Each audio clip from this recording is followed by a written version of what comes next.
오늘 시간에는 사도행전 강해 61번째 시간입니다. 하나님의 나라에 들어가는 자들이 반드시 경험하는 일은 이란 제목으로 함께 말씀의 은혜를 나누기를 원합니다.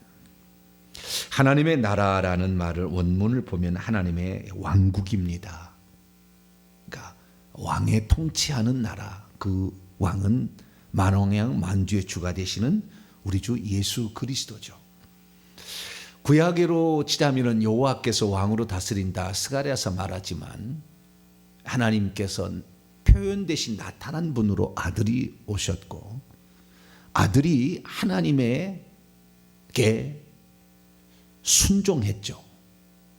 네. 그러니까 아들이면서도 주의 말씀에 순종하고 받으신 고난으로 인하여 영광과 존귀로 관을 쓰시게 됩니다. 그래서 우리 주님께서도 이 땅에 오셔서 그 사람으로서의 그 길을 걸어간 거예요.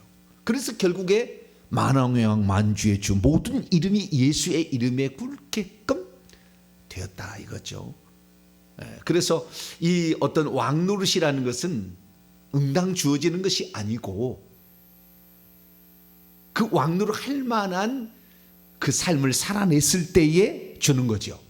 그러니까 옛날에는 왕이 있었는데 왕자들이 많잖아요. 여러 부인들이 있어서 왕자들이 많은데 그 중에 한 사람만 왕노릇 하는 거예요. 나머지는 다 안 되는 무슨 군이죠. 무슨 군. 왕이 안 되고. 그러듯이 그 마찬가지입니다. 그래서 우리가 하나님의 왕국에 들어간다는 것은 결국에 우리의 최고의 목표점은 천국에서 왕노릇하는 자, 왕 같은 제사장이 되는 거예요. 왕 같은 제사장이란 그 말은 제사장은 제사장이에요. 지금 천국에 들어간 사람 다 제사장입니다. 제사장이란 것은 하나님을 섬기는 자라는 뜻입니다. 왕노릇하는 자는 것은 하나님의 나라를 유업으로 물려받아서 통치하는 자, 다스리는 자라고 뜻으로서 하나님을 대신하여 하나님의 나라를 통치하는 자를 일컫는다고 한다면 제사장이라는 것은 모든 사람이 하나님을 예배하고 섬기는 그런 일을 일컫는 말인데 왕 같은 제사장이라는 것은 제사장 중에서도 왕 같은 제사장이 있고 종 같은 제사장도 있다 그 말이에요. 천국에 가면 왕 같은 제사장이 다 되는 게 아니라 종 같은 제사장도 있다 그 말이에요. 저와 여러분은 기왕이면 이 땅에서 하나님의 뜻을 온전히 준행하여서 왕 같은 제사장이 될 수 있기를 축원합니다. 그래서 하나님의 왕국에 들어가야 되는데 그 나라에 들어가는 것의 기본은 결국에 하나님 자녀가 되어야 되는 것이고 왕 같은 제사장이 된다는 것은 하늘의 상속자가 된다라고 표현되어 있습니다. 그래서 우리가 진정 천국에 들어가서 우리가 되어야 될 최종 신분은 뭐냐? 하나님의 상속자가 되는 것이다 라는 것이죠. 그러면 그 상속자가 되기 위해서는 어떠한 과정, 하나님 자녀가 되었다고 룰루랄라 이런 게 되는 게 아니라 하나님의 상속자가 되려면 우리가 하나님이 천국에서는 왕이고 그 밑에 자녀가 되는 것이죠. 그러나 그 중에서 왕노릇 하는 자는 예수님이 왕노릇 하는 자고 그 다음에 왕노릇 하는 합당한 자가 또한 예수님이 나눠주신 다른 자리에 앉아서 왕노릇 하게 되는 거죠. 근데 바울이 여기서 아주 중요한 사실을 우리에게 들려주고 있습니다. 우리가 과연 천국에서 왕노릇 한 자가 될 것인가? 이 말씀을 대입해 보면 답이 나오는 거예요. 나는 천국에 하나님의 자녀로 들어가느냐 아니면 왕노릇 하는 왕 같은 제사장으로 들어가느냐라는 것에 차이가 있는 것이죠. 그것은 바로 뭐냐? 이 복음을 위하여 고난을 받았느냐 이거예요. 복음을 전하는 일로 말미암아 고난과 핍박을 겪어냈었느냐 이거예요. 그냥 나는 복음을 전하지 않기 때문에 나는 환난과 핍박에 평안했다 이런 사람은 하나님의 자녀로 들어가는 거죠.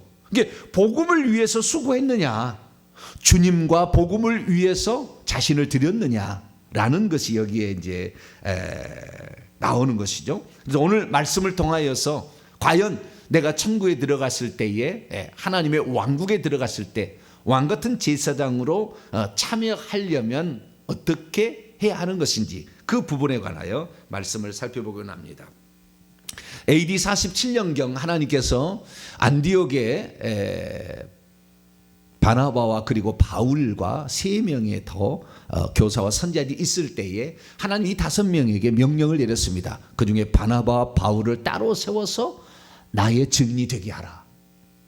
그래서 결국에 이 바나바와 바울이 AD 47년에서 49년 초까지 약 2년 동안 1차 전도 여행을 하게 됩니다. 그 1차 전도행이 오늘로 드디어 마감하게 되는데 1차 전도행의 가장 핵심 지역은 비시디아 안디옥입니다. 2차 전도행의 가장 핵심 지역은 고린도고 3차 바울의 복음 전파의 핵심 지역은 에베소입니다. 1차가 비시디아 안디옥이에요. 비시디아 안디옥에서 엄청난 많은 열매를 맺었어요. 그런데 비시디아 안디옥에서 여기 안디옥은 비시디아 안디옥도 있고 수리아 안디옥도 있는데 바울은 수리아에 있는 안디옥에서 파송을 받은 것이고 복음 전파의 과정을 보면 핵심은 비시디아 안디옥이에요. 수리아에 있는 안디옥에서 옆으로 나와서 항구 실루기아에서 배를 타고 구브로 섬의 살라미와 바보를 지나서 아탈리아, 이 밤빌리아에 있는 그 버가 아탈리아 그쪽으로 상륙을 해서 이 노란색으로 타고 올라가면 비시디아 안디옥으로 올라갔다가 이고니온 루스드라 더베까지 갔다가 더베에서 다시 역행으로 와서 버가에서 아탈리아에서 배를 타고 안디옥으로 복귀하는 이런 과정이 1차 전도 여행입니다.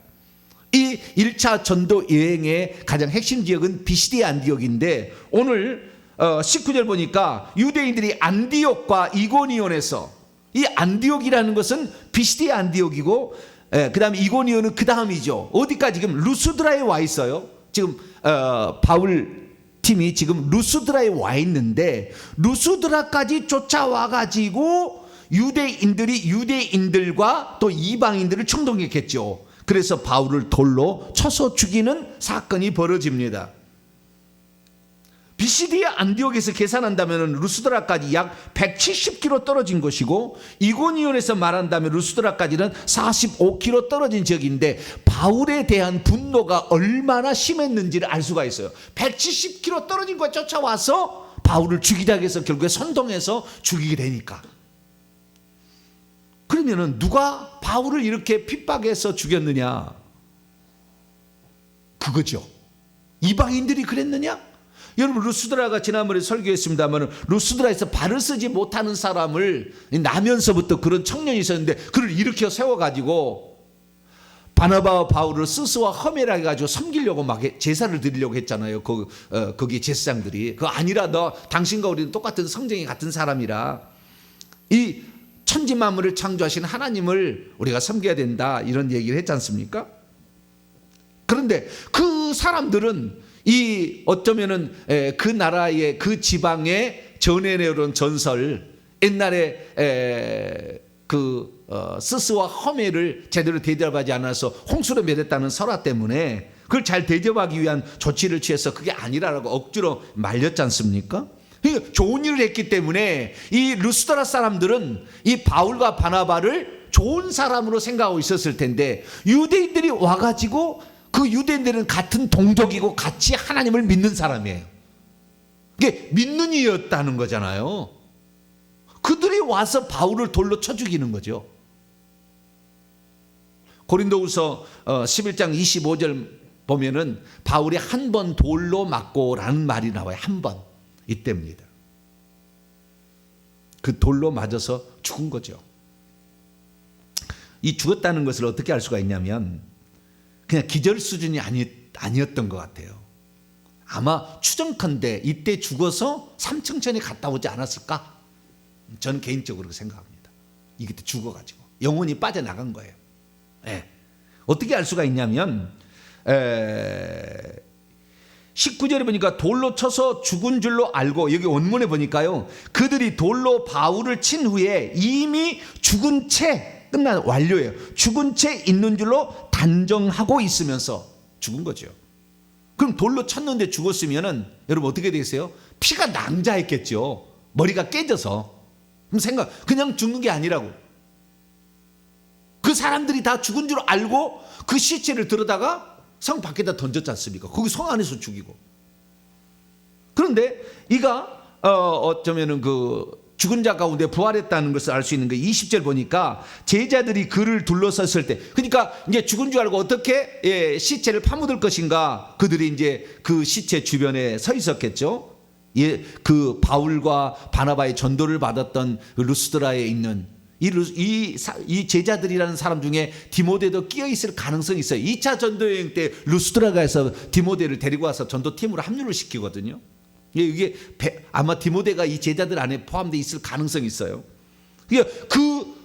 루스드라에 일어난 사건을 보고 하나님을 제대로 이제 믿기로 결정한 사람, 그들이 제자들이 둘러서도 바울이 일어났다.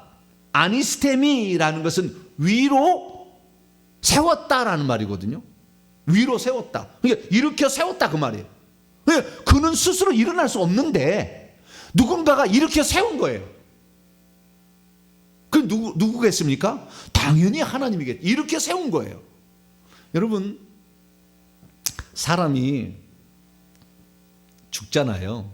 죽는 것도 쉽지 않습니다. 잘 목숨 안 끊어져요. 제가 얘기를 들어보니까 2가지를 자꾸 먹으면은 숨이 잘 안 끊어진대요. 그러니까 일찍 돌아가시려면 죽을 때 2가지를 드시지 마세요. 첫째, 뱀을 드시지 마세요. 뭘 드시지 말라고요? 뱀을 먹으면 잘 목숨이 안 끊어진대요. 오래 간대요. 그러니까 뱀 드시지 마시고요. 2번째는 보약이래요. 보약. 보약을 막 지어서 뭐 한 달분 막 드시잖아요. 그런 보약들을 많이 드시면 숨 끊어지기 어렵다고 그러네요. 밤에 잠자듯이 가야 될 거 아니에요. 그러려면은 야채소, 채소 많이 드시고 소식하시고, 그다음에 꼭 운동하시고, 이렇게 사셔야 밤에 잠자도 이렇게 가야 좋지 않습니까? 시름시름 앓다 가는 것보다는 훨씬 낫잖아요. 근데 어쨌든 뭔 얘기 들었나? 사람이 죽는 게 다 쉽지 않대요. 잘 안 죽어. 웬만해서는 교통사고도 잘 안 죽어요. 사실 죽는 게 쉽잖아요, 인간이. 그런데 여기에 보니까 일으켜서 위로 일으켜 세웠다라는 거 보니까 스스로 일어날 수 없는 것을 하나님이 이렇게 세운 거예요. 부활시켰다 그 말이에요. 쉽게 말해서. 이 다른 말로 표현하면 부활시켰다 그런 말이죠. 그건 뭡니까? 사람이 죽은 거예요. 얼마나 많이 맞았겠습니까? 돌로 피가 터지고 했겠죠. 근데 그 놀라운 사실은 뭐냐면 20절 보니까 제자들이 그를 둘러섰을 때 바울이 위로 일어난 후에 그 성 안으로 들어가서, 그리고 이튿날 하루 지나서 그 다음날 바나바와 함께 더베로 가서 복음을 전했대요.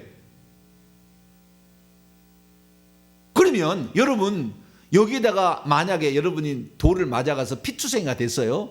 이틀 만에 여러분 정신 차릴 수 있습니까? 오늘 죽었다니까, 오늘.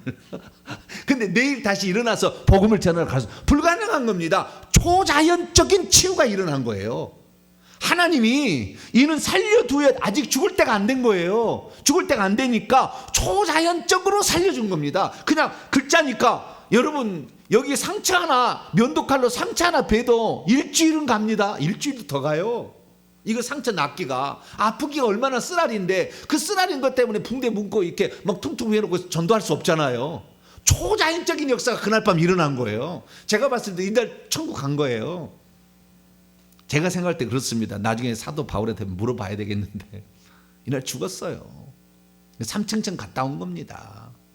그러나 하나님이 초자연적으로 치료를 해버린 거예요. 싹 상처까지 싹 아물게 해버린 거예요. 제가 이걸 어떻게 하냐면 어떤 분이 그런 분이 있더라고요. 제가 그래서 알아요.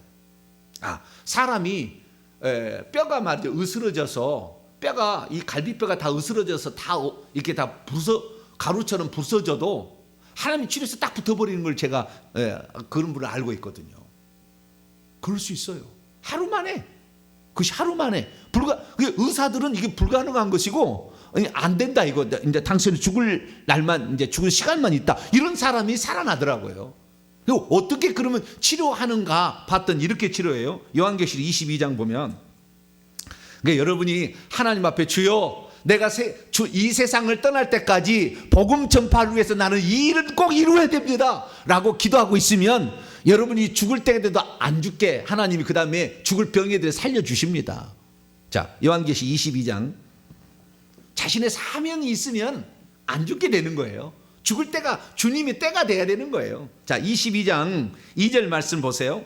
2절을 이해해서 1절부터 한번 읽어보도록 합니다. 시작. 또 그가 수정같이 천사가 많은 생명수의 강을 내게 보이니 하나님과 및 어린 양의 보좌로부터 나와서 길 한가운데로 흐르더라. 강의 좌우에 생명나무가 있어 12가지 열매를 맺지. 12가지가 아니고 12번의 달마다 열매를 맺으니까 12번의 열매들을 맺되 달마다 그 열매를 맺고 그 나무의 잎사귀들은 만국을 치료하기 위하여 있더라. 여기에 만국이라는 것은 거기에 있는 열방 민족들, 그러니까 거기에서 봤을 때는 각 지파별로 천국에서는 이스라엘 12지파지만 이방 족속들이 각 지파별로 배치가 돼요.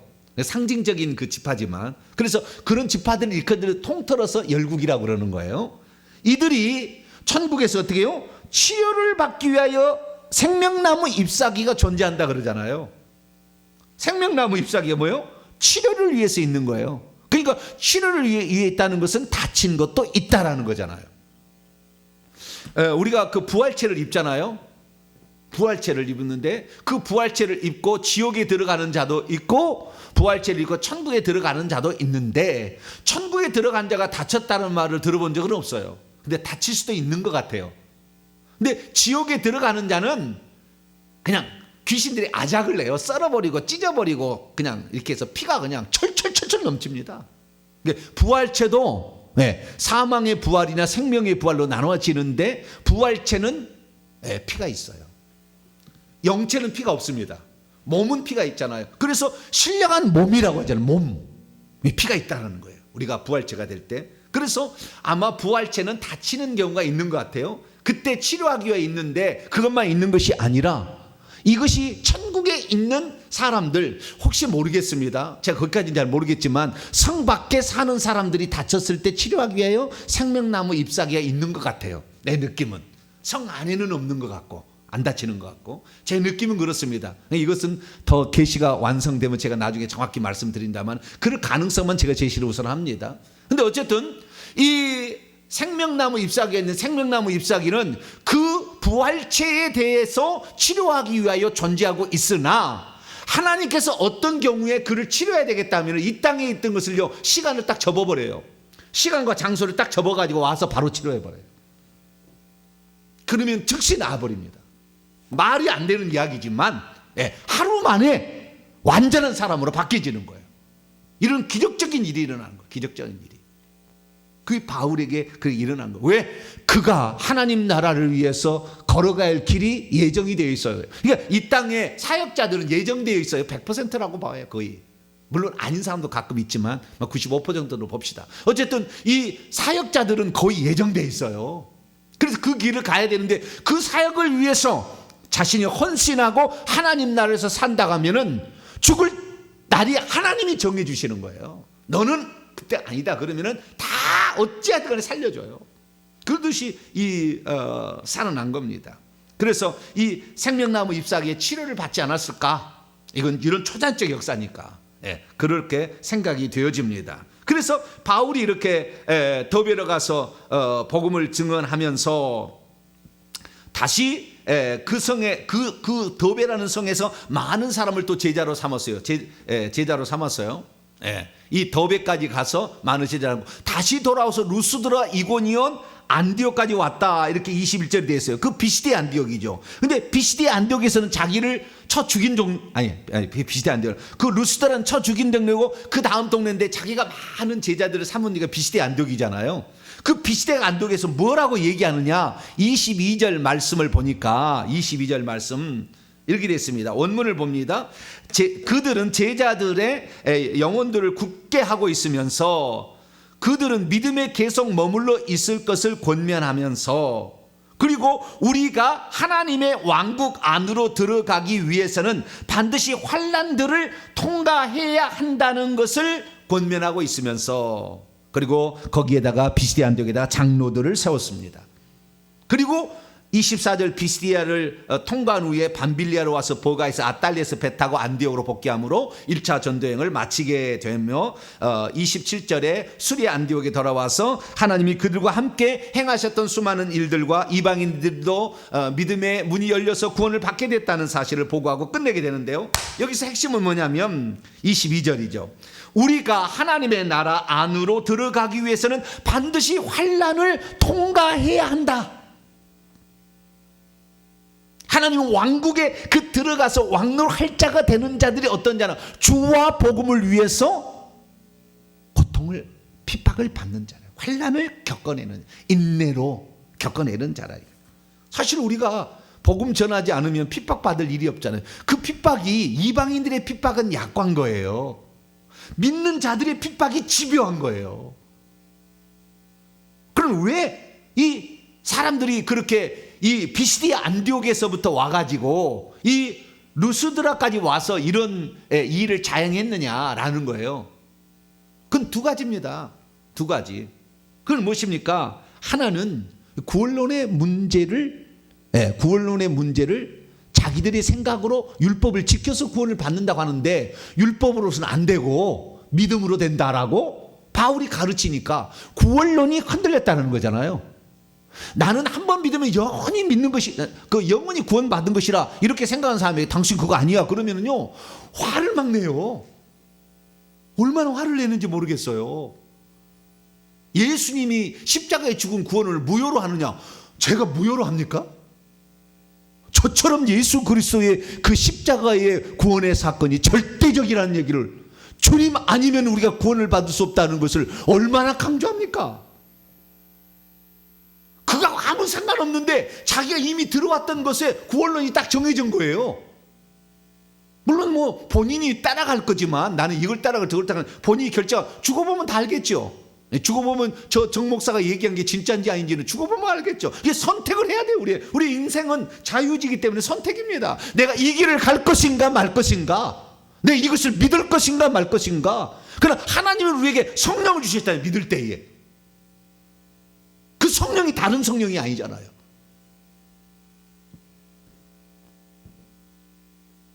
근데 그 구원론이 틀렸다는 거잖아요. 당신은 구원론을 틀리기 전인데 네 말 따라서 내가 구원 받겠냐? 너는 없애져야 돼. 빨리. 너는 구원론을 잘못 전하고 있으니까 너는 죽어야 돼. 죽인 거야 아니에요. 두 번째는 뭐냐면 하나님이 아들이 있다는 거를 얘기했다는 거예요. 결국 이 하나님의 아들이 있다는 것은 유대인들 사고는 하나님이라, 예수님이 하나님이라는 그런 생각이에요. 두 분 하나님이 없다라는 거예요. 이스라엘은 아버지 하나님과 아들 하나님이 있다고 믿을 수가 없어요. 지금도 마찬가지, 영원히 그럴 거예요. 근데 우리나라도 지금 30년적인 생각에서 아버지 하나님 있고 아들 하나님 있다는 말은 성경에 단 한 번도 안 나와요. 아버지 하나님 있다는 건 나옵니다. 정확하게 표현하자면 아들 하나님이라는 존재하지 않아요. 아들, 하나님의 아들, 또는 주 하나님 그리스도 제사장 어린 양 이렇게 나오지 아들 하나님은 나오지 않아요. 근데 그것이 아들 하나님이라는 것이 325년에 이미 신학적으로 교리적으로 결론을 내려버렸어요.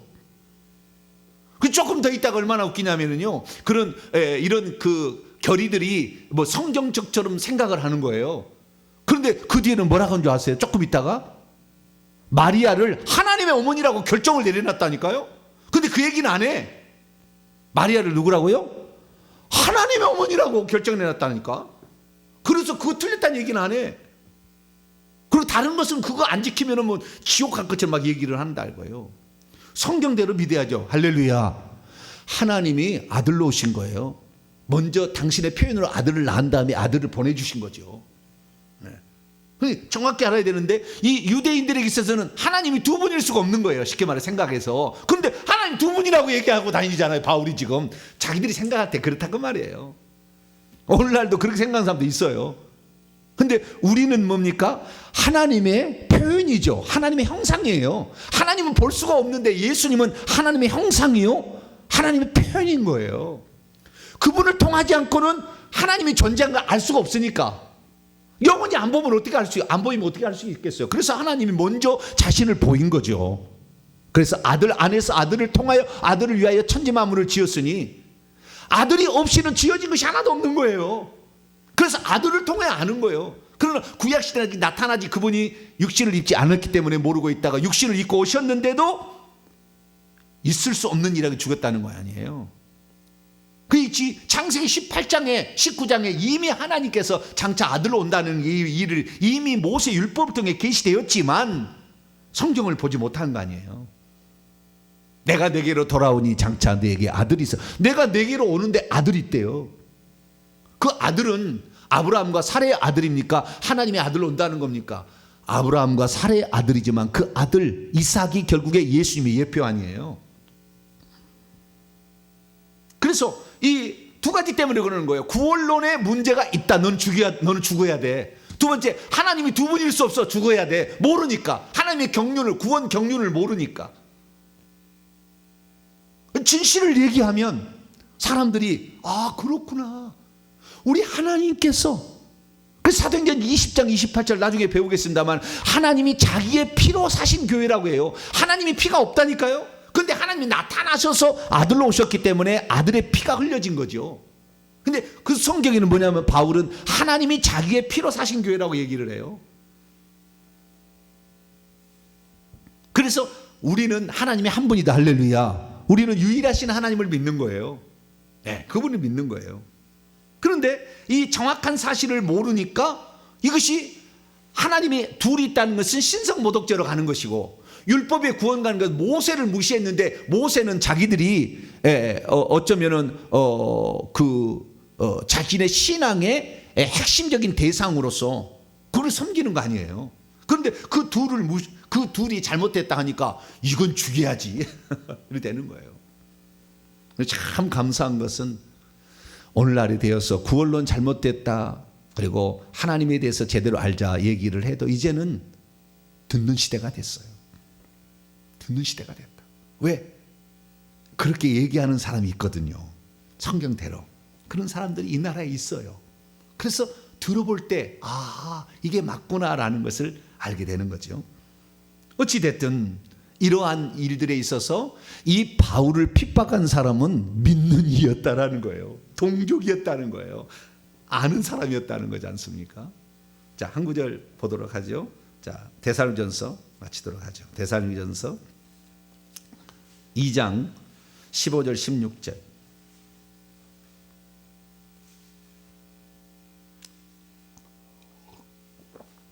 (15절) 16절 14절부터 한번 읽어봅니다. 시작. 형제들아 너희가 그리스도 예수 안에서 유대에 있는 하나님의 교회들을 본받는 자 되었으니 그들이 유대인들에게 고난을 받음과 같이 너희도 너희 동족에게서 동일한 고난을 받았느니라. 유대인들은 주 예수와 선자들을 죽이고 우리를 쫓아내고 하나님을 기쁘시게 하지 아니하고 모든 사람에게 대적이 되어 우리가 이방인에게 말하여 구원받게 함을 그들이 금하고 자기 죄를 항상 채움에 노하심이 끝까지 그들에게 임하였느니라. 유대인들에 대한 평가예요. 자기 동족에게 대한 바울의 평가예요. 디모데후서 3장 12절 무릇 그리스도 안에서 경건하게 살고자 하는 자는 핍박을 받는 거예요.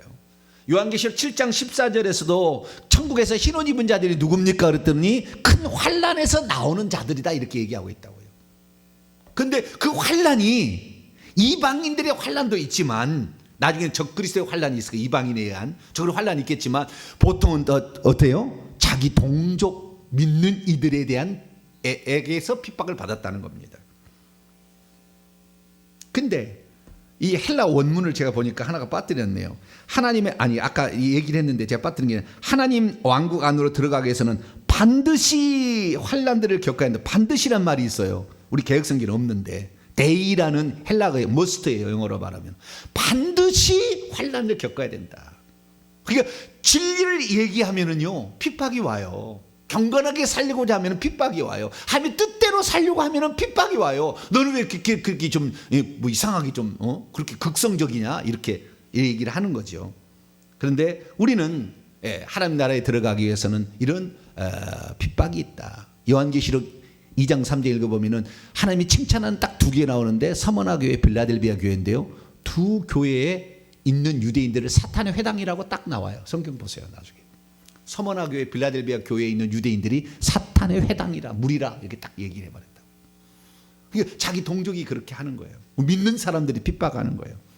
핍박을 우리가 그러니까 핍박을 나는 전혀 안 당하고 물론 그럴 수도 있겠지만 그러나 대부분 복음을 정확히 구원론을 정확히 전하고 예수 그리스도론을 정확히 전하면 이 핍박이 오는 거예요. 근데 우리는 이 세상에 살면서 그래도 하나님이 대한민국을 축복하셔서 이제는 바르게 믿는 길을 가게 했으니 우리는 꼭 그 길을 가셔서 예수 그리스도를 통한 구원밖에 없고 예수 그리스도만 주 하나님이라 라는 걸 정확히 믿음으로 우리도 그리고 그 복음을 전하다가 혹시 핍박을 받더라도 기쁘고 감사하게 그 일을 받아들이심으로 하나님의 왕국에 대해서 왕같은 제사장 되시기를 간절히 바랍니다. 거룩하신 하나님 감사합니다.